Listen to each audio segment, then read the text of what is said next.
Hello students, good afternoon to all of you. कैसे हैं आप सभी लोग? चलिए, in a reversible reaction dissociation of PCl5 as PCl5 reversible with PCl3 plus Cl2 at equilibrium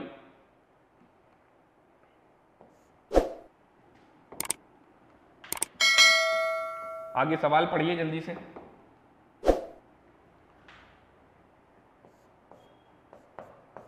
At equilibrium N1, N2, N3 are the number of moles of PCl5, PCl3 and Cl2।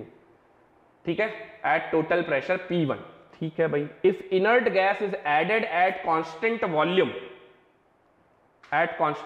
दिया है। अच्छा, अभी तो हम लोग pressure की बात नहीं कर रहे ना, एट कांस्टेंट वॉल्यूम की बात कर रहे हैं। ठीक है, सही बात है, एट कांस्टेंट वॉल्यूम। ठीक है, then the total pressure become P2। ठीक है, total pressure become P2। Then Kp for the reaction is PCl5 का डिसोसिएशन हो रहा है N1, N2, N3 इक्विलिब्रियम पे मोल्स है। प्रेशर क्या है? Total P1। Inert gas add करेंगे तो प्रेशर बदलेगा। कैसे? PV बराबर nRT, अभी लिख के दिखाया था। P is directly proportional to N। तो अगर हम इनर्ट गैस ऐड करेंगे कांस्टेंट वॉल्यूम पे तो प्रेशर तो बढ़ेगा। प्रेशर बढ़ेगा तो नया प्रेशर हो गया P2। Then the Kp of the reaction for the reaction is क्या होगा? सॉल्व कीजिए सभी लोग।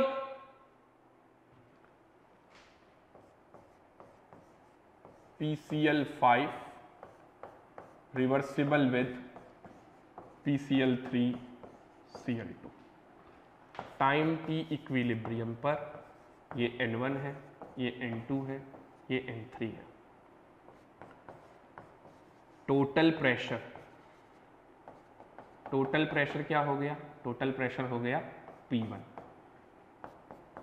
Kp निकालना है तो टोटल मोल्स की भी जरूरत पड़ेगी। टोटल मोल्स कितने हैं? N1 plus N2 plus N3। ठीक है, ओके। तो यहां पर Kp का एक्सप्रेशन क्या बनेगा? N2 N3 upon N1 into P total यानी P1 upon N total N1 plus N2 plus N3 की पावर डेल्टा Ng यानी +1। तो ये आ गया अपना Kp का एक्सप्रेशन। सही तो है यार। अब जो दूसरी कंडीशन बताई जा रही है आपको, वो ये बताई जा रही है कि अगर आपने N4 मोल्स ऐड किए इक्विलिब्रियम में, if N4 moles of inert gas added at equilibrium, तो PV बराबर nRT, V कांस्टेंट है, T कांस्टेंट है, R कांस्टेंट है, P is directly proportional to N। तो अगर N4 मोल्स ऐड करेंगे, N बढ़ेगा तो P भी बढ़ेगा। तो अब की बार आपने जब N4 मोल्स ऐड कर दिए तो अब की बार आपका टोटल प्रेशर बन गया P2। आप कह सकते हैं P2 is greater than P1। ठीक है, अब की बार जब PCl5 reversible with PCl3 plus Cl2 करेंगे तो टाइम t इक्विलिब्रियम पर ये तो N1, N2, N3 ही था, साथ में N4 मोल्स इनर्ट गैस के भी यूज हो गए। तो टोटल मोल्स अब की बार क्या आ जाएंगे? टोटल मोल्स आ जाएंगे अब की बार N1 plus N2 plus N3 plus N4। और टोटल प्रेशर तो आपको पता ही है P2 है। तो अब की बार जो नया Kp होगा, अब की बार तो Kp बदल रहा है यार। Kc वाले में पढ़ा था कि नहीं बदलेगा ना, Kp में तो बदल रहा है। कैसे? Kp बराबर क्या होगा बताइए? N2 into N3 upon N1 into P total, P2 upon N total, N1 plus N2 plus N3 plus N4। बताइए भाई, देख लीजिए, Kp तो बदल गया, Kp तो बदल गया। और मैंने तो कहा था इक्विलिब्रियम कांस्टेंट पे कोई फर्क नहीं पड़ेगा। अगर Kp बदला है तो इक्विलिब्रियम कांस्टेंट पे फर्क पड़ा ना। ये तो यार लफड़ा हो गया, मैं तो अपनी ही बात पे फंस गया। बताइए अमन क्या आंसर आया बेटा? चलिए पीछे ऑप्शन क्या थे पहले तो ये देख ले। Kp बराबर N2 N3 अपॉन N1। अच्छा एंड सो ऑन की तो जरूरत ही नहीं क्योंकि और तो मिलाया भी नहीं गया है, तो ये तो हटा दीजिए, सिर्फ N4 तक रखिए, बाकी की कोई जरूरत नहीं। इसका सही आंसर है बोथ। देख लीजिए सभी लोग, इसका सही आंसर है बोथ। ये भी तो बना है आपका Kp का expression, N2 N3 upon N1 into P2 upon N total में N1 इंटू N3 N4। अब बताइए इक्विलिब्रियम कांस्टेंट तो दोनों बदल गए ना? कुछ नहीं बदला है, पता है, आप सोच ही नहीं पा रहे हो। P is directly proportional to N, that means P upon N is equal to constant। तो प्रेशर अपॉन मोल्स का रेशियो क्या है? कांस्टेंट। इसका मतलब ये हुआ, ये देखिए रिजल्ट, इससे क्या मिला? P1 upon N1 plus N2 plus N3 बराबर P2 upon N1 plus N2 plus N3 plus N4। यानी इस तरह की जगह पर आप ये लिख सकते हैं, इसकी जगह पर आप ये वाला लिख सकते हैं। तो ये Kp सेम है, कुछ नहीं बदला। समझ आया? क्योंकि P अपॉन N क्या है? कांस्टेंट। तो अगर Kp बदलता तो Kc भी बदलता, ऑब्वियस सी बात है। इक्विलिब्रियम कांस्टेंट अगर कंसंट्रेशन की वजह से बदल रहा है तो प्रेशर की वजह से भी बदलेगा, और अगर नहीं बदलेगा तो किसी की वजह से नहीं बदलेगा। तो आपको यहां पर यही सोचना था। Kp का टर्म आप ऐसे भी लिख सकते हैं और ऐसे भी लिख सकते हैं। इसका मतलब प्रेशर अपॉन मोल का रेशियो क्या है? सेम है। अब बताइए इसमें और अच्छा न्यूमेरिकल बनाया जा सकता है कि नहीं? इसमें अगर वैल्यू दे दी जाए N1 N2 N3 की, P1 P2 की, तो आपको परेशान किया जा सकता है इस तरह से। अभी समझे?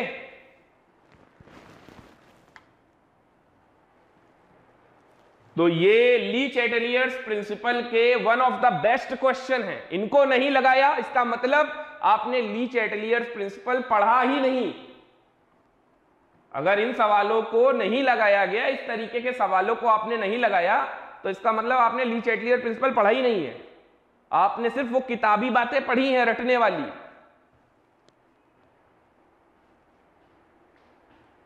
क्लियर हुआ? चलिए आगे बढ़ते। Application of Le Chatelier's principle on physical equilibrium. मैंने आपसे कहा था फिजिकल इक्विलिब्रियम हम लोग लास्ट में देखेंगे। ओके, तो कुछ छोटे छोटे एग्जांपल्स हैं फिजिकल इक्विलिब्रियम को लेकर, इन पर भी हम लोग बात कर लेते हैं। फिजिकल इक्विलिब्रियम को लेकर सबसे पहला है मेल्टिंग ऑफ आइस। आइस को मेल्ट कर रहे हैं, यानी H2O सॉलिड से H2O लिक्विड बनाना चाहते हैं। ध्यान से सुनिएगा मेरी बात। फिजिकल इक्विलिब्रियम पे अब आ चुके हैं, पुराना वाला सब खत्म, ठीक है ना? हो गया ना सब प्रूफ। अब ये ली चैटेलियर प्रिंसिपल थोड़ा एक बार जल्दी से रिवाइज कीजिएगा। पढ़ने में तो लंबा टाइम लगता है, लेकिन रिवाइज करने में आप चाहें तो इससे पहले एक पेज छोड़ भी दीजिए और उसमें आप समरी बना लीजिएगा, या ये भी पूरा पढ़ लीजिए एप्लीकेशन ऑफ ली चैटेलियर प्रिंसिपल। और ली चैटेलियर प्रिंसिपल जब ये पूरा खत्म हो जाए ये टॉपिक भी, तो आप पूरी समरी बना लीजिएगा, क्या ऐड करने पर इक्विलिब्रियम किधर जाता है किधर नहीं जाता है, और इसके साथ साथ इक्विलिब्रियम कांस्टेंट की वैल्यू पे फर्क पड़ता है कि नहीं पड़ता है। जो कि मैंने आपको बताया वो सिर्फ temperature, mode of reaction, mode of representation या फिर स्टोइचियोमेट्रिक कोएफिशिएंट से ही पड़ता है और किसी से नहीं पड़ता। चलिए खैर मेल्टिंग ऑफ आइस पे आते हैं। H2O सॉलिड, H2O लिक्विड, आप बता सकते हैं मुझे किधर का वॉल्यूम ज्यादा होगा किधर का वॉल्यूम कम होगा? किधर का वॉल्यूम ज्यादा होगा किधर का वॉल्यूम कम होगा, आप बता सकते हैं मुझे? दुनिया के सभी सॉलिड को जब मेल्ट करेंगे, लिक्विड बनाएंगे, तो लिक्विड का वॉल्यूम ज्यादा होगा और सॉलिड का वॉल्यूम कम होगा। लेकिन सिर्फ वाटर ही एक ऐसा है जहां पर H2O सॉलिड और H2O लिक्विड में अगर आप देखेंगे तो लिक्विड की तरफ, बाकी सब में क्या होता है, लिक्विड का वॉल्यूम ज्यादा होता है, यहां पर इसका लेस वॉल्यूम होगा, लेस वॉल्यूम, और H2O सॉलिड यानी आइस का वॉल्यूम ज्यादा होगा, मोर वॉल्यूम। मालूम है ऐसा क्यों होता है? This is called anomalous behaviour of water. मालूम है या नहीं आपको? 0 से 4 डिग्री सेल्सियस के बीच में एनोमैलस बिहेवियर ऑफ वाटर, इसी की वजह से ऐसा होता है। अदरवाइज बाकी किसी भी सॉलिड को अगर आप लिक्विड में ले जाएंगे तो लिक्विड का वॉल्यूम ज्यादा निकलेगा। अब सोचिए, एक फॉर्मूला है डेंसिटी बराबर मास अपॉन वॉल्यूम। मान लीजिए आप फिक्स्ड मास को ही मेल्ट कर रहे हैं और मास को कंजर्व कर रहे हैं, तो अगर आपका वॉल्यूम ज्यादा है तो डेंसिटी क्या होगी? कम। वॉल्यूम ज्यादा है तो डेंसिटी क्या होगी? कम। आपको मालूम होगा कि आइस की डेंसिटी कम होती है, यहां पर इसकी डेंसिटी क्या होगी? कम, और इसकी डेंसिटी क्या होगी? ज्यादा। आइस से वाटर है ना, तो आइस की डेंसिटी कम होती है, तभी तो वो वाटर पे फ्लो करता है। Ice can float easily on water क्योंकि उसकी डेंसिटी कम है। ठीक है, डेंसिटी कम क्यों है? साथ साथ पैरेलल में चल रहा है ना केमिकल बॉन्डिंग। आने दीजिए केमिकल बॉन्डिंग 2, जब हाइड्रोजन बॉन्डिंग पढ़ाऊंगा तो उसमें और आगे बताऊंगा कि आखिर ऐसा क्या होता है। फिलहाल हम लोग एनामोलस बिहेवियर ऑफ वाटर की बात कर लेते हैं। 0 से 4 डिग्री सेल्सियस के बीच में ऐसा होता है। ठीक है, तो 0 से 4 डिग्री सेल्सियस पे क्या हो रहा होता है? 0 से 4 डिग्री सेल्सियस के बीच में क्या हो रहा होता है? ऐसा 0 से 4 डिग्री सेल्सियस के बीच में यहां पर जब H2O सॉलिड आप देखेंगे तो इसका वॉल्यूम ज्यादा होगा और इसका वॉल्यूम कम होगा, यानी आइस की डेंसिटी कम है और इसकी डेंसिटी ज्यादा है। ओके, अब आप इक्विलिब्रियम किधर शिफ्ट होगा चेंज करने से, इस बारे पे सोचिए। तो मेल्टिंग ऑफ आइस, ऑब्वियस सी बात है, सॉलिड से लिक्विड में लेकर जा रहे हैं तो डेल्टा H कैसा है? Positive. It is an endothermic process. आप हीट करोगे, ऐसा तो नहीं है कि बर्फ को हीट करेंगे तो वो और बर्फ बनता चला जाए। ये तो यार अगर किसी को केमिस्ट्री का सी भी नहीं आता होगा तो वो भी बता देगा, है ना। तो अगर आप आइस को मेल्ट करोगे और हीट करोगे तो वो इक्विलिब्रियम किधर जाएगा? फॉरवर्ड। तो ये बात हमें समझ में भी आ रही है, टेम्परेचर बढ़ाने पर इक्विलिब्रियम किधर जाएगा? Forward in any endothermic reaction. तो टेम्परेचर वाली बात आपसे पूछेगा भी नहीं, आपसे सिर्फ एक बात पूछेगा, क्या प्रेशर बढ़ाने पर क्या होगा? अगर मैं प्रेशर बढ़ा दूं तो क्या होगा? तो एक बात आप भी याद कर लीजिए बहुत अच्छे से, फिजिकल इक्विलिब्रियम, प्रेशर बढ़ाने पर हमेशा इक्विलिब्रियम उधर शिफ्ट करेगा जिधर वॉल्यूम कम है। यानी अगर मैं प्रेशर बढ़ाऊंगा तो इक्विलिब्रियम किधर शिफ्ट कर जाएगा? कि मेल्टिंग ऑफ आइस में एनामोलस बिहेवियर ऑफ वाटर होता है। सुन पा रहे हैं सभी लोग? तो एनामोलस बिहेवियर ऑफ वाटर होता है। सिर्फ आइस वाटर सिस्टम को छोड़कर बाकी सब में क्या होता होगा? लिक्विड का वॉल्यूम ज्यादा और सॉलिड का कम। लेकिन यहां क्या होता है? लिक्विड का वॉल्यूम कम और सॉलिड का वॉल्यूम ज्यादा। आइस का वॉल्यूम ज्यादा होता है और लिक्विड का वॉल्यूम कम होता है। आप ये एक्सपेरिमेंट कर भी सकते हैं। आप एक फिक्स्ड मास ऑफ वाटर को लिक्विड में लाइए, 0 से 4 डिग्री सेल्सियस में रखिए और उसको जमा दीजिए, बिल्कुल आइस बना दीजिए, तो आइस वाले का वॉल्यूम ज्यादा आएगा। आइस का वॉल्यूम ज्यादा है, इसका मतलब उसकी डेंसिटी कम है। That's why ice can float on water. तो इसकी डेंसिटी कम है, इसकी डेंसिटी ज्यादा है। अब बात आती है कि ये मेल्टिंग ऑफ आइस है तो एंडोथर्मिक प्रोसेस होगा। टेम्परेचर बढ़ाएंगे तो इक्विलिब्रियम किधर जाएगा? फॉरवर्ड। तो ये सिंपल सी बात कोई नहीं पूछेगा आपसे, सबको पता है कि अगर आइस को हीट करेंगे तो वो वाटर बन जाएगा, तो इक्विलिब्रियम फॉरवर्ड जाएगा। तो आपको लगता है ये सवाल कभी आएगा? नहीं आएगा। आपसे क्या पूछा जाएगा इसमें? प्रेशर के बारे में। अगर आप प्रेशर बढ़ाएंगे तो क्या होगा? तो एक लाइन में फिजिकल इक्विलिब्रियम में जवाब लिख लीजिए। वो क्या? प्रेशर बढ़ाने पर हमेशा इक्विलिब्रियम उधर शिफ्ट होगा जिधर वॉल्यूम कम हो। प्रेशर बढ़ाने पर हमेशा इक्विलिब्रियम उधर शिफ्ट होगा जिधर वॉल्यूम कम हो। बताइए, आप प्रेशर बढ़ाएंगे तो इक्विलिब्रियम किधर शिफ्ट होगा? इसमें फॉरवर्ड। फॉरवर्ड शिफ्ट होगा। फॉरवर्ड शिफ्ट होगा यानी कि आइस पिघलने लग गई, आइस मेल्ट करने लग गई। That means melting point will decrease, melting point decrease होने लगा क्योंकि वो पिघल रहा है आइस। ठीक है, ये पॉइंट नोट कर लीजिए। आइस वाटर सिस्टम समझ में आ गया। Anomalous behaviour of water. अभी क्लियर है? एग्जाम्पल के तौर पे इस बात को और समझने के लिए मैंने आपको बताया कश्मीर जाइए, वहां डल झील है और सर्दियों के टाइम पे जब टेम्परेचर बहुत कम होता है, सूरज की किरणें नहीं निकलती हैं वहां पर, तो वो डल झील जम जाती है, ऊपर की लेयर पूरी जम जाती है और उसमें कई लोग स्केटिंग करते हैं, है ना। तो अगर वो पूरी जम जाएगी तो क्या होगा, एक्वेटिक एनिमल्स का क्या होगा, वो मर जाएंगे क्या नीचे वाले, क्योंकि वो तो जम गया है पूरा, है ना। एंट्रोपी तो जीरो हो गई, एक तरीके से खत्म हो गई, अब तो रेंडमनेस तो है ही नहीं, तो मर जाएंगे क्या, ऐसा कुछ होगा? तो कुछ भी ऐसा नहीं होने वाला है। ऊपर की कुछ लेयर, एक लेयर ही ऐसी रही होगी, है ना, जो कि वो जम गई है, आइस में कन्वर्ट हो गई है, नीचे पूरा पानी है। आप लोगों ने हॉलीवुड की कई सारी मूवीज में भी ये सब देखा होगा, नीचे पानी है, ऊपर बर्फ जमा हुआ है ना।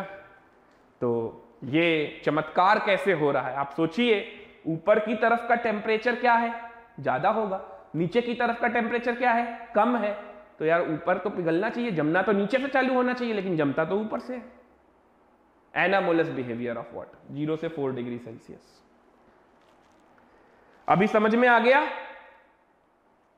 चलिए आगे बढ़ते हैं, मेल्टिंग ऑफ सल्फर पे बात करते हैं। मेल्टिंग ऑफ सल्फर, आइस को छोड़कर बाकी सभी में लिक्विड का वॉल्यूम ज्यादा है और सॉलिड का वॉल्यूम कम है। बाकी सभी में, किसी को भी, सल्फर ही नहीं कोई और भी ले आओ, लिक्विड का वॉल्यूम ज्यादा और सॉलिड का वॉल्यूम कम। इसका मतलब जिसका वॉल्यूम कम उसकी डेंसिटी ज्यादा और इसकी डेंसिटी कम। अब आप सोचिए, अगर आप टेम्परेचर बढ़ाएंगे तो मेल्ट करना चालू कर देगा, यानी इक्विलिब्रियम किधर जाएगा, फॉरवर्ड। तो टेम्परेचर बढ़ाने पर इक्विलिब्रियम किधर जाएगा, इक्विलिब्रियम फॉरवर्ड शिफ्ट होगा। बहुत सिंपल सी बात है, ये कभी पूछा भी नहीं जाएगा, इतना सिंपल है। पूछा क्या जाएगा, इफेक्ट ऑफ प्रेशर। प्रेशर बढ़ाएंगे तो किधर जाएगा इक्विलिब्रियम। अब की बार लेस वॉल्यूम किधर है, इधर। तो प्रेशर बढ़ाने पर इक्विलिब्रियम किधर जाएगा, लेफ्ट में जाएगा। प्रेशर बढ़ाने पर इक्विलिब्रियम लेफ्ट में जाएगा। तो इसका मतलब सल्फर का मेल्ट होना रुक गया, कम हो रहा है, यानी melting point increases, melting point increases. बस नोट कर लीजिए इसे, मेल्टिंग पॉइंट इंक्रीजेस। क्लियर हुआ? अभी कोई डाउट? मेल्टिंग ऑफ सल्फर को लेकर कोई डाउट? जल्दी देखिए और बताइए। इसके बाद वेपराइजेशन ऑफ वाटर, यानी H2O लिक्विड से H2O गैस, यह भी समझ में आ रहा है, एंडोथर्मिक प्रोसेस है। तो टेम्परेचर बढ़ाने पर इक्विलिब्रियम किधर शिफ्ट होगा, टेम्परेचर बढ़ाने पर इक्विलिब्रियम किधर शिफ्ट होगा, बताइए, फॉरवर्ड।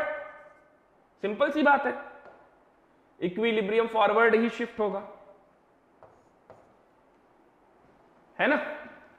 लेकिन हम बात करने वाले हैं अब प्रेशर की। तो अब H2O लिक्विड से गैस की तरफ आ गया, यानी टेम्परेचर तो 100 पे आ गया होगा, 100 या उससे ऊपर।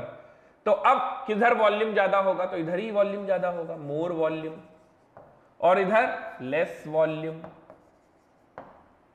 मोर volume less volume. Endothermic process है।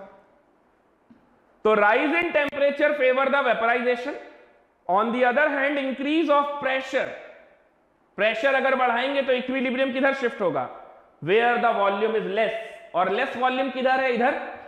तो इसका मतलब इक्विलिब्रियम शिफ्ट होगा बैकवर्ड डायरेक्शन में, यानी वाटर वेपराइज नहीं होगा, water can not be converted into vapour. That means boiling point increases, that means boiling point increases. जल्दी से छापिए, boiling point increases, equilibrium backward चला जाएगा प्रेशर बढ़ाने पर। इक्विलिब्रियम हमेशा उधर ही जाएगा जिधर वॉल्यूम कम है प्रेशर बढ़ाने पर। फिजिकल इक्विलिब्रियम में याद रहे, ये सब तब फंडे लग रहे हैं, प्रेशर बढ़ाने पर इक्विलिब्रियम उधर जाएगा जिधर वॉल्यूम कम हो। ये फंडा किसमें लगाना है? जब फेस बदल रहा हो, सब्सटेंस सेम है, फेस बदल रहा है, नो डाउट। ओके, चलिए आगे बढ़ते हैं। तीसरा एग्जाम्पल ये था, कंप्लीट हो गया। चौथे एग्जाम्पल में आते हैं, डायमंड का फॉर्मेशन। ग्रेफाइट से डायमंड, ये भी बड़ा पॉपुलर क्वेश्चन है, ये भी आपसे पूछा जाएगा। ग्रेफाइट और डायमंड के बीच में डिफरेंस सीखते हैं। चलिए, तो कार्बन ग्रेफाइट से कार्बन डायमंड, ये इक्विलिब्रियम मेंटेन है। ये एनसीईआरटी का डेटा मैंने लिखा है। डेंसिटी ग्रेफाइट की होती है 2.26 ग्राम पर सीसी और डायमंड की डेंसिटी ज्यादा होती है, 3.51 ग्राम पर सीसी होती है। तो अब बताइए, इसकी डेंसिटी ज्यादा है तो वॉल्यूम क्या होगा? इसका डेंसिटी कम है तो वॉल्यूम क्या होगा? मोर। और यहां डेंसिटी ज्यादा है तो वॉल्यूम क्या होगा? लेस। वॉल्यूम लेस होगा। अब आपको समझ में आ गया होगा। प्रेशर बढ़ाओगे तो इक्विलिब्रियम किधर जाएगा? फॉरवर्ड। समझ गए? On increasing pressure equilibrium shift in forward direction. Process कैसा है? एंडोथर्मिक। अगर ये प्रोसेस एंडोथर्मिक है तो टेम्परेचर बढ़ाने पर भी इक्विलिब्रियम किधर जाएगा? फॉरवर्ड। लेकिन याद रखना, एग्जाम में कहीं ये पलट के ना दे दिया जाए, कार्बन डायमंड लेफ्ट पे हो और ग्रेफाइट राइट में हो तो डेल्टा एच का साइन भी बदल जाएगा, वो नेगेटिव हो जाएगा। ये बात जरूर ध्यान रखिएगा। On increasing temperature equilibrium shift in forward direction, बस नोट कर लीजिए। ये खत्म हुआ अपना फिजिकल इक्विलिब्रियम। ली चैटलियर प्रिंसिपल का एप्लीकेशन पार्ट फिजिकल इक्विलिब्रियम पे कैसे देखना था, ये हम लोग कंप्लीट कर चुके। अब आप लोगों को एक टेबल ड्रॉ करनी है, तो अपनी कॉपी, अपने नोटबुक के 2 पेजेस को एक साथ कर लीजिए और उसमें टेबल बनाइए, या अपने नोटबुक को लैंडस्केप में कन्वर्ट कर लीजिए और फिर टेबल बनाइए। तो टेबल क्या है, चलिए देखते हैं। चलिए एक पहले छोटा सा सवाल, ये एक छोटा सा सवाल सॉल्व कर दीजिए, बहुत सिंपल सा है। बताइए, decrease in pressure of the following equilibria. H2O solid से H2O लिक्विड, अगर हम प्रेशर घटाएंगे तो क्या होगा? आपने प्रेशर बढ़ाने पे देखा था, प्रेशर बढ़ाने पर क्या हुआ था? इक्विलिब्रियम कहां गया था? मैं नहीं बताऊंगा, आप ही लोग बताइए। मैं नहीं बताऊंगा, आप ही लोग बताएंगे।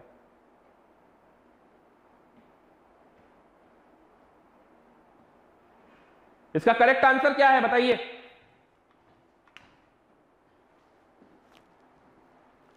इसका करेक्ट आंसर क्या है? अमन ने कहा ए, विनीता का भी कहना है ए। मल्टी करेक्ट नहीं हो सकता है क्या?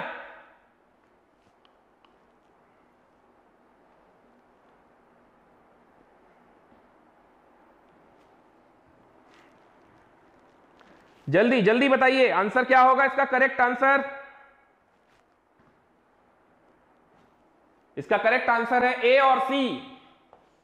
ए और सी। ऐसा क्यों? देखिए, H2O लिक्विड, H2O सॉलिड, तो किसका वॉल्यूम ज्यादा है? H2O सॉलिड का, और लिक्विड का वॉल्यूम कम। प्रेशर बढ़ाने पर इक्विलिब्रियम किधर गया था? फॉरवर्ड।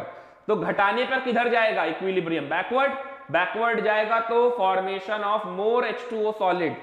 और अगर ऐसा हुआ तो मेल्टिंग पॉइंट इसका क्या होगा? इंक्रीज की डिक्रीज? इंक्रीज, क्योंकि नहीं पिघल रहा है, तो मेल्टिंग पॉइंट इंक्रीजेस। तो इसका करेक्ट आंसर है ए एंड सी। इसका करेक्ट आंसर है ए एंड सी। क्लियर हुआ? चलिए टेबल बनाइए। ये बनानी है टेबल, ये रिएक्शंस हैं, सब कुछ आपको फिल करना है।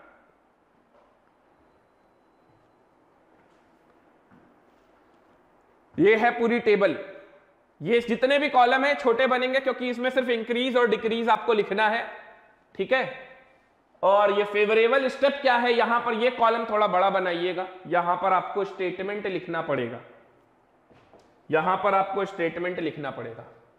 अच्छा, ये सी 2 बार क्यों लिखा है? पूछा जा रहा है कंसंट्रेशन बढ़ाने पर क्या होगा, फिर कंसंट्रेशन घटाने पर क्या होगा, टेम्परेचर बढ़ाने पर क्या होगा, टेम्परेचर घटाने पर क्या होगा, प्रेशर बढ़ाने पर क्या होगा, प्रेशर घटाने पर क्या होगा, इक्विलिब्रियम किधर जाएगा।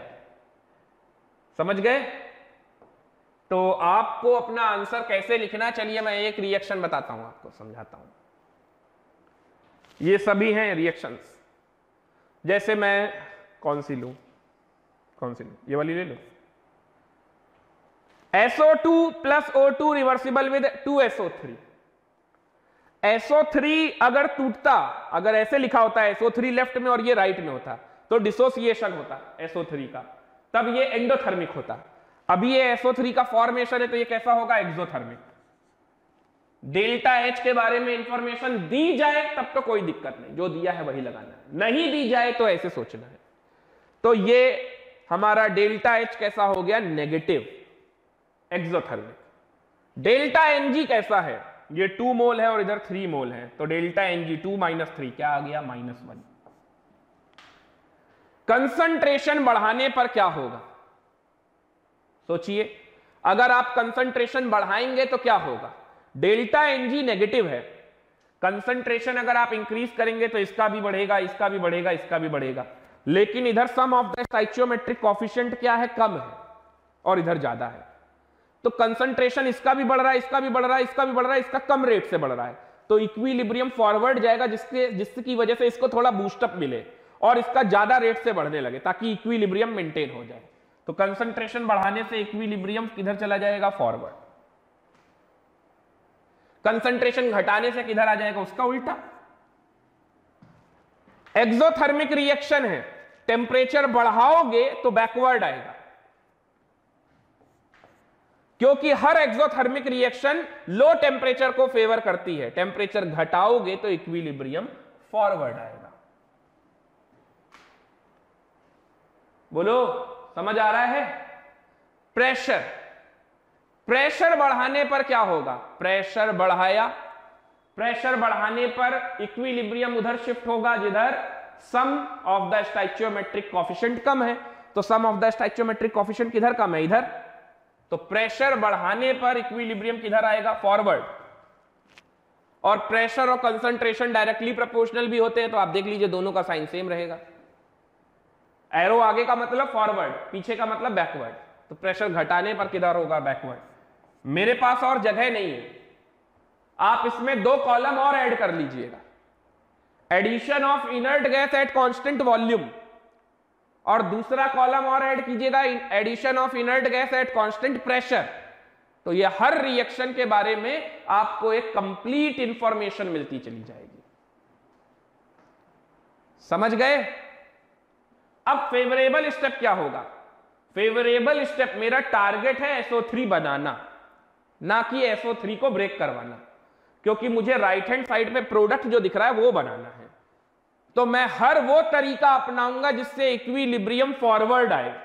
अब आप बताइए, इक्विलिब्रियम फॉरवर्ड आपको कहां कहां दिखा, कंसंट्रेशन शुड बी हाई, है ना, टेम्परेचर शुड बी लो क्योंकि एक्सोथर्मिक है, और pressure should be high, pressure should be high. यही हो गए आपके favourable step, concentration should be high, pressure should be high, temperature should be low. ये हो गए आपके फेवरेबल स्टेप, जिसकी वजह से इक्विलिब्रियम फॉरवर्ड जाएगा, SO3 मिलेगा। फिल कर लेंगे ये टेबल पूरी, ऐसे ही फिल करना है।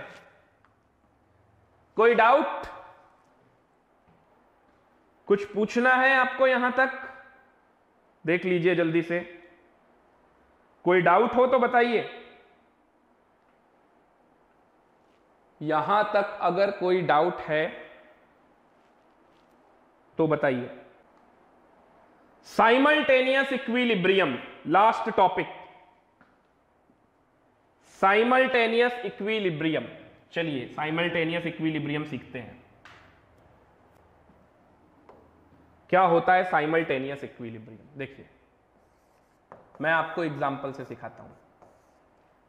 साइमल्टेनियस इक्विलिब्रियम का मतलब 2 रिवर्सिबल रिएक्शन एक साथ हो रही हैं एक ही कंटेनर में, तो दोनों का वॉल्यूम क्या होगा, सेम, दोनों के लिए वॉल्यूम क्या होगा, सेम। मैंने कहा 10 लीटर कंटेनर था, तो 10 लीटर का कंटेनर था, तो पहली वाली रिएक्शन के लिए भी V 10 लीटर है, दूसरी वाली रिएक्शन के लिए भी V 10 लीटर ही होगा। ठीक है, चलिए 2A reversible with B + 3C, ठीक है, C रिवर्सिबल विद 2D। ये एक साइमल्टेनियस इक्विलिब्रियम को हमें समझना है। तो साइमल्टेनियस इक्विलिब्रियम हो रहा होगा तो इसका मतलब ऐसे हो सकता है कि भाई दोनों, ये जो पहली वाली रिएक्शन इसका कोई रिएक्टेंट या प्रोडक्ट दूसरी वाली रिएक्शन में जरूर होगा, ऐसा भी हो सकता है। टाइम टी इक्विलिब्रियम पर, टाइम टी इक्विलिब्रियम पर, पहले टाइम टी बराबर 0 पर हम मान लेते हैं।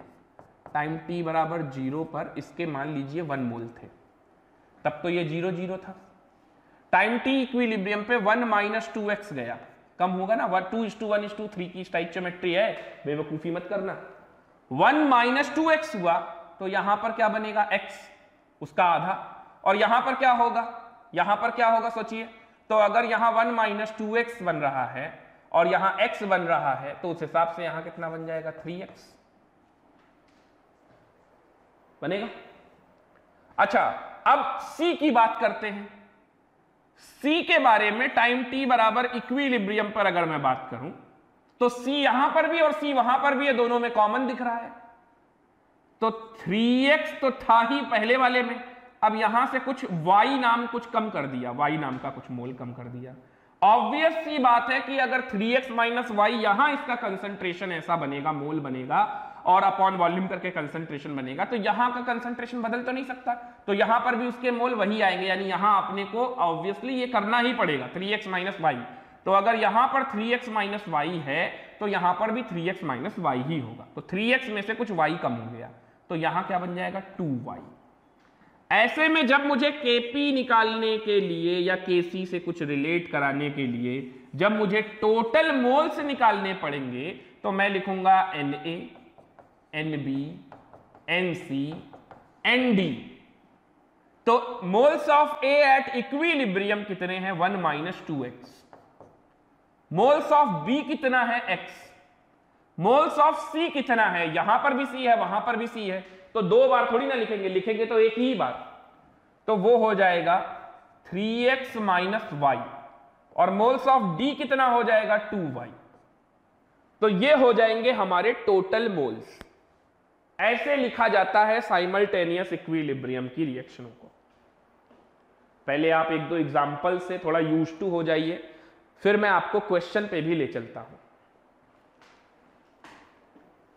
ठीक है। तो टोटल मोल्स बराबर Na plus Nb plus Nc plus Nd, ऐसे आपको सॉल्व कर लेना। चलिए एक और एग्जांपल से सीखते हैं।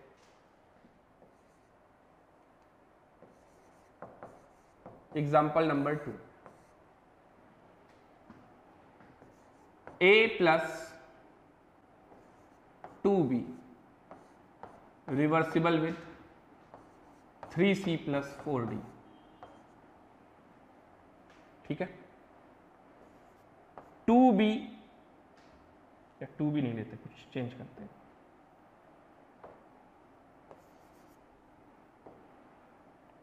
3B plus 4C reversible with I plus 2J। Time t बराबर 0 पर इसके मोल 1 थे और इसके मोल 2 मोल थे, तब ये 0 0 था।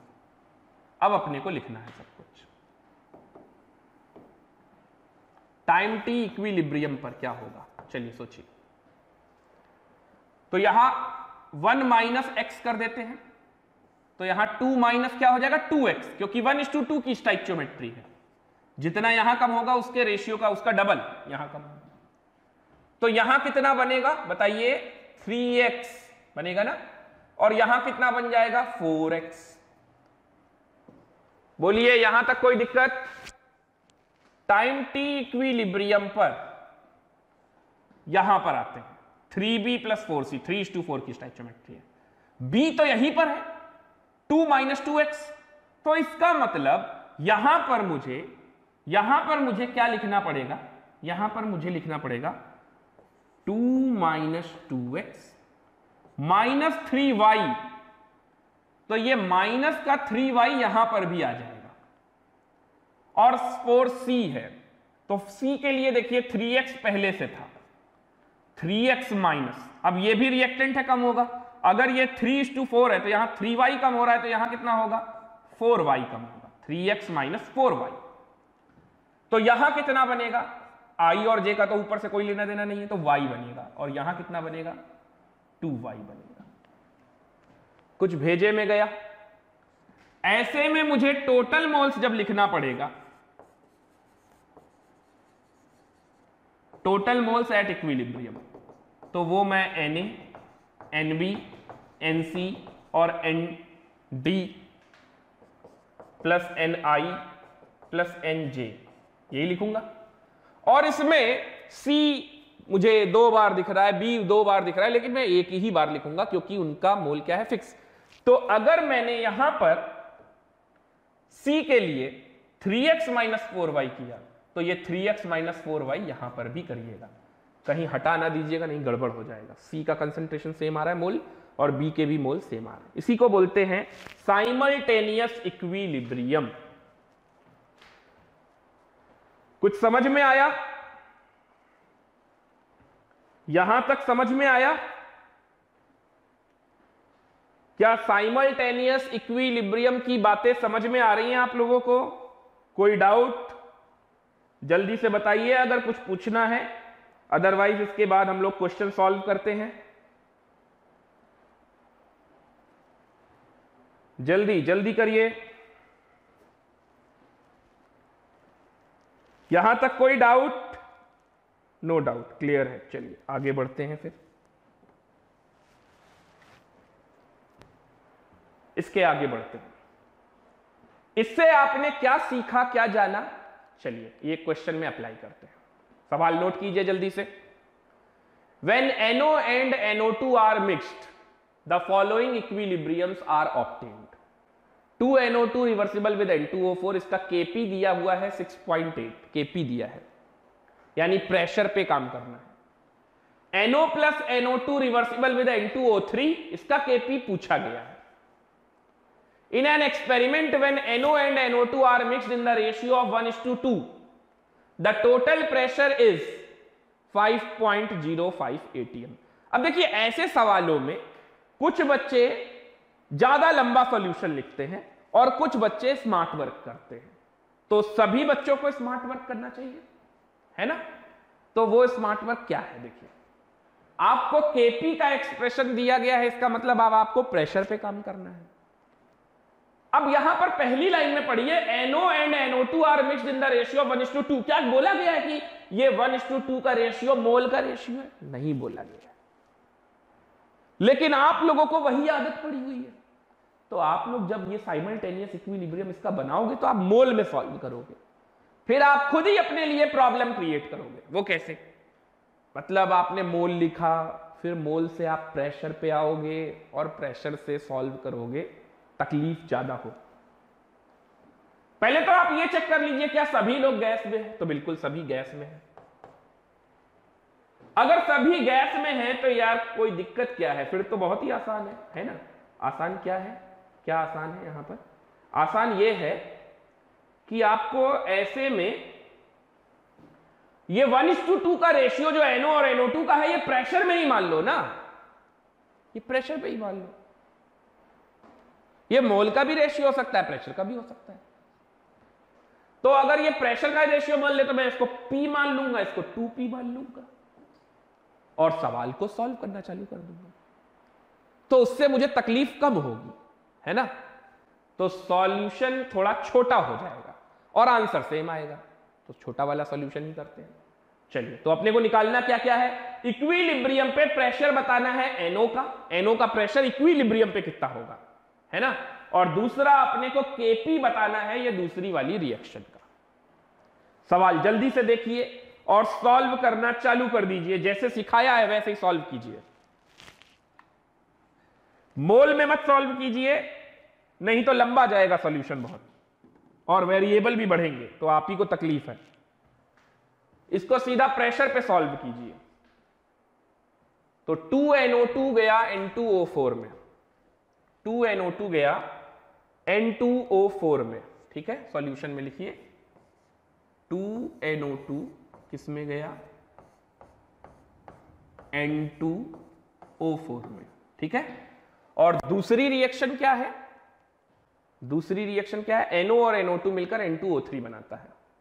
NO और NO2 मिलकर, NO गैस और NO2 मिलकर N2O3 बनाता है। इस वाले का Kp मुझे दिया हुआ है 6.8 और इसका Kp मुझे फाइंड आउट करना है।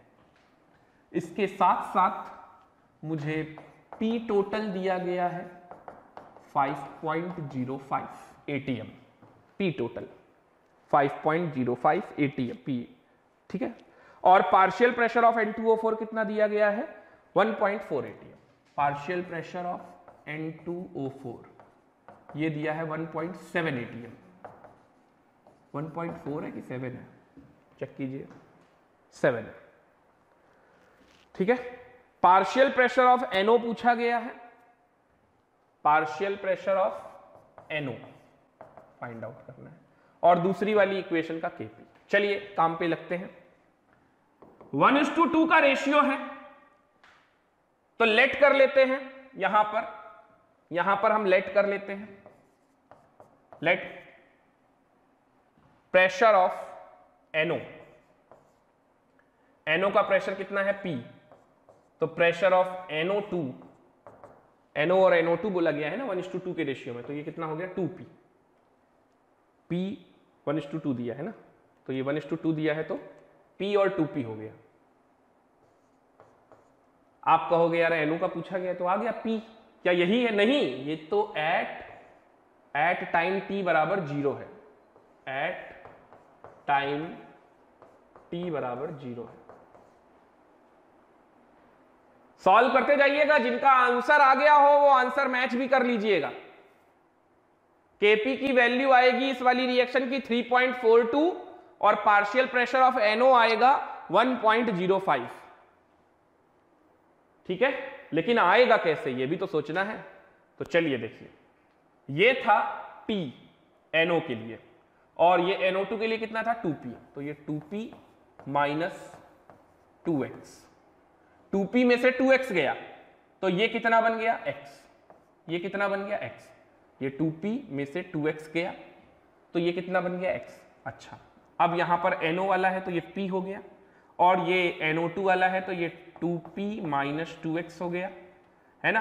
अब NO और NO2 मिलकर N2O3 बनाते हैं तो यहां पर माइनस y है ना, P माइनस y, और ये NO के लिए कितना था 2P minus 2x minus y, यहां पर भी 1:1 है तो यहां क्या बन जाएगा y। अच्छा, शराफत के साथ क्या करना है अपने को, यहां पर भी y लिख देना है, यहां पर भी अपने को क्या लिख देना है, NO2 के लिए कंसंट्रेशन मोल सेम रहेगा, प्रेशर मोल तो बात ही नहीं कर रहे, अब तो प्रेशर पे बात कर रहे हैं, है ना, क्योंकि ये P है 2P है, तो अगर यहाँ पर 2P माइनस 2x हुआ तो यहाँ x बना, तो यहाँ P माइनस y हुआ तो यहाँ पर 2P माइनस 2x में से y कम और हो गया तो यहाँ पर भी माइनस y ही दिखेगा। अब यहाँ 2y ना कर दीजिएगा क्योंकि यहाँ के स्टोइचियोमेट्रिक कोफिशिएंट की वजह से आपने 2x कम किया, ये जो y कम कर रहे हैं वो आप यहाँ के स्टोइचियोमेट्रिक कोफिशिएंट की वजह से कर रहे हैं और ये आ गया। चेक कीजिए जल्दी से, सब सही लिखा है। NO के लिए 2P minus 2x minus y, 2P minus 2x minus y, P के लिए NO के लिए P माइनस y। ओके, अब आपको क्या गिवन है, partial pressure of N2O4 at equilibrium 1.7 है। अच्छा, ये हमने टाइम t बराबर इक्विलिब्रियम पे लिखा, ये भी हमने टाइम t बराबर इक्विलिब्रियम पे लिखा। हमसे जो पहले पार्ट में पूछा जा रहा है पार्शियल प्रेशर ऑफ NO, यानी हमसे पूछा जा रहा है P माइनस y की वैल्यू। तो देखिए हमने x तो निकाल लिया, x तो अपने को गिवन है, x बराबर 1.7 ये गिवन है, हिंट में दे दे रहा हूं, x बराबर क्या है 1.7, ये मुझे गिवन है, ठीक है। चलिए यहां पर लगाते हैं वैल्यू, Kp बराबर कितना होगा 1.7 प्रोडक्ट का pressure divided by 2P minus 2x minus y, तो x आ गया है 1.7, तो ये कितना बन जाएगा 2P माइनस 3.4 माइनस y, यही बनेगा। तो ये हो गया 2P माइनस 3.4 माइनस y का whole square, this is equal to 6.8। देख लीजिए भाई, कोई दिक्कत तो नहीं है। N2O4 का पार्शियल प्रेशर गिवन है अपॉन NO2 का पार्शियल प्रेशर का square is equal to 6.8 Kp। अब मैं क्या करने वाला हूं, यहां पर मैं लिखने वाला हूं 2p minus 3.4 minus y is equal to, ये क्या हो जाएगा 1.7 डिवाइडेड बाय 6.8 का रूट 17 4 जा 68, तो ये कट जाएगा और ये आ जाएगा 1/4, तो यानी कि 2p minus 3.4 minus y is equal to 1/4, square root बाहर आएगा 1/2 यानी 0.5, ये आ गया। तो 2p minus y, 2p minus y, ये 3.4 उधर ले जाओ तो ये कितना हो जाएगा 3.9। p और y में एक रिलेशन आ गया और x का पता लग चुका है। अब देखिए वेरिएबल कम होते जा रहे हैं, x पता लग चुका है, p और y में रिलेशन आ चुका है। 2p minus y is equal to 3.9 भेजे में जा रहा है सभी के। अच्छा सवाल है साइमल्टेनियस इक्विलिब्रियम का, मेरे लगाने के बाद आप खुद से बिना सॉल्यूशन देखे भी लगाइएगा। अब आइए आप दूसरे वाले इक्वेशन पे। अच्छा दूसरे वाले इक्वेशन में तो kp भी नहीं पता है, y भी नहीं पता है और p भी नहीं पता, एक रिलेशन तो मालूम है p माइनस वाई का, p और y के बीच में एक रिलेशन बन गया, एक और मिल जाए तो सॉल्व हो जाएगा। अच्छा टोटल प्रेशर तो दिया हुआ है 5.05, तो लगाइए p टोटल किसके बराबर होगा, लिखिए partial pressure of NO2 plus partial pressure of N2O4 plus partial pressure of NO plus partial pressure of N2O3, यही तो होगा। NO2 दो बार ना लिखिएगा, NO2 भी आ गया, N2O4 भी आ गया, NO भी आ गया और N2O3 भी आ गया। तो ये पार्शियल प्रेशर क्या है, NO2 का है 2p minus 3.4 minus y, 2p minus 3.4 minus y, ये NO2 का है। NO का कितना है 1.7 प्लस 1.7, सॉरी N2O4 का लिखना था, हाँ N2O4 का। NO का कितना है p minus y plus p minus y और N2O3 का कितना है y। ये देखिए वैल्यू सब सही पुट हुई है। NO2 के लिए 2p minus 3.4 minus Y, N2O4 के लिए 1.7, NO के लिए p माइनस वाई और N2O3 के लिए y। तो y और y कैंसिल हो गया और ये बन गया 2y minus 3.4, 2y sorry 2y नहीं 2p है ये, इसको सही कीजिए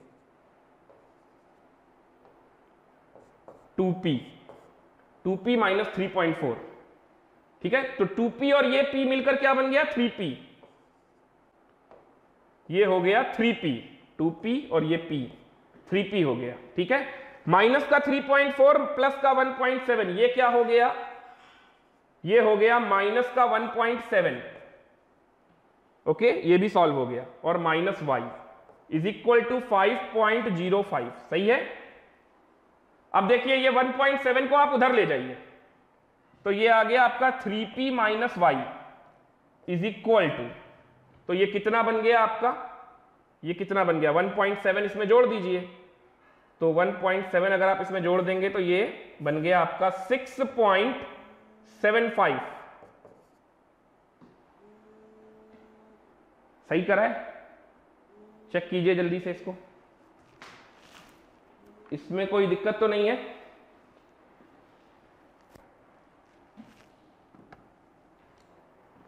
हम लोग 2p माइनस 3.4 माइनस वाई ये किया, फिर N2O4 का प्रेशर 1.7 आया, फिर यहां पर NO का प्रेशर आया p माइनस वाई, फिर N2O3 का आया y कैंसिल हो गया। इसके बाद हमारा ये 2p और p मिलकर 3p बन गया, माइनस का 3.4 प्लस का 1.7 माइनस का 1.7 minus y is equal to 5.05। अब 5.05 प्लस 1.7 तो ये इधर बन गया हमारा 6.75, ओके क्लियर है 6.75। तो यहां से हमें दो इक्वेशन दो अननोन मिल गए, दो इक्वेशन दो अननोन मिल गए, ठीक है। इन दो इक्वेशन दो अननोन को सॉल्व कर लेंगे, बताइए और कुछ किया जा सकता है, और कुछ किया जा सकता है क्या, यहीं पर रख देते वैल्यू, 2p माइनस वाई की वैल्यू यहीं पर रख देते 3.9 तो और जल्दी सॉल्व हो जाता। तो ये सब लफड़ा करने की जरूरत ही नहीं पड़ती, यहीं पर कर दीजिए, बल्कि है ना, ज़्यादा अच्छा है। वो क्या, देखिए इधर देखिए आप, ये किसके बराबर है 5.05 के, y कैंसिल हो गया, ये 2p उठाइए और ये माइनस y उठाइए, तो 2p माइनस वाई, ठीक है, माइनस का 1.7 इन दोनों से, और साथ में क्या आ गया plus p is equal to 5.05। तो ये 2p माइनस वाई की जगह आप लिख दीजिए 3.9, माइनस का 3.9, तो यहीं से p आ जाएगा, समझ गए, यहीं से p आ जाएगा, कितना आ जाएगा 5.05 माइनस ये हो जाएगा 5.05, ये इधर आ जाएगा प्लस में 1.7 और ये माइनस ये वाला टर्म इधर आ जाएगा माइनस का 3.9। ये सॉल्व कीजिए और बताइए, p आ गया। अब जब p आ गया तो उसको यहां लगा दीजिए, y भी आ गया, तो देखिए आपका p भी आ चुका है, y भी आ चुका है, x भी आ चुका है। अब आपसे क्या पूछा जा रहा है, इस वाले का इक्विलिब्रियम कांस्टेंट वो क्या हो जाएगा, y upon 2p minus 2x minus y into p minus y. ये y ऊपर रहेगा न्यूमरेटर में और ये दोनों डिनोमिनेटर में रहेंगे क्योंकि ये प्रेशर है। और दूसरा आपसे पार्शियल प्रेशर ऑफ NO पूछा गया, तो p माइनस वाई, p यहां से आ गया, इसमें पुट कर देंगे वैल्यू, तो y भी आ जाएगा p माइनस वाई। निकाल लीजिए, चेक कीजिए आपका आंसर मैच कर रहा है या नहीं, p और y सभी चेक कर लीजिए। आंसर मैंने आपको पहले ही बता दिया, पार्शियल प्रेशर NO का आना चाहिए, यानी p माइनस वाई आना चाहिए 1.05। क्या आ रहा है सभी का, चलो भाई जल्दी से चेक करो और बताओ क्या आंसर आपका मैच कर रहा है।